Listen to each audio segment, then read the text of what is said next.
Hello, hello. It's Eric And Emily from quarantine in New York City. And today we want to talk about something you might have noticed, like we felt in our own home, that just because you're close in proximity with your family doesn't mean that you're actually connected. Those are not the same thing. So we just wanted to share a few things that we do to bring more connection to our closeness. So the first thing we do is called eyeballs, and we started doing this a few years ago when our kids started to get earbuds and little screens, and we could go all day seeing each other but never actually looking each other in the eyes. So at dinner, no phones were allowed at the table, and we would literally go around and say, okay, Eli, everybody look Eli in the eye, and he would go around and he would have a chance to make eye contact with everybody at the table, and then the next person all the way around, and it takes a minute, but that way we literally make eye contact, each one of us, and it's surprising how connecting that can be. If you have a little more time and you want to dig inside a little bit more, I have a couple of suggestions for conversation questions that have yielded some really fruitful insights to us. Sometimes when I ask my kids, just like, how are you? How's your day? I don't get a lot of information. So I had to get a little more inventive, and I asked them, so what if you had a room that was all your own and it was filled with all the things that you needed to be able to make your dreams come true? What would be in that room? Another one is, if you had the ability to download directly into your brain any skill or set of skills that you would immediately be proficient at, what skills would you want to download? An easy one is, what do you want more of, or what do you want less of? And a really fruitful one was, I'm ready to be an adult except fill in the blank.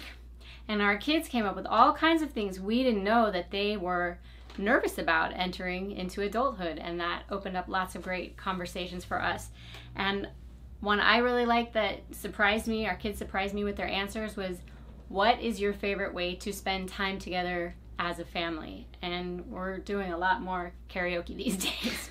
And when your life goes back to normal, what do you hope will be different? So speaking of that, one thing that has not changed in the Orton home is we do a thing called Weekend Pictures. And several years ago, when all of our kids had phones, we realized, you know what?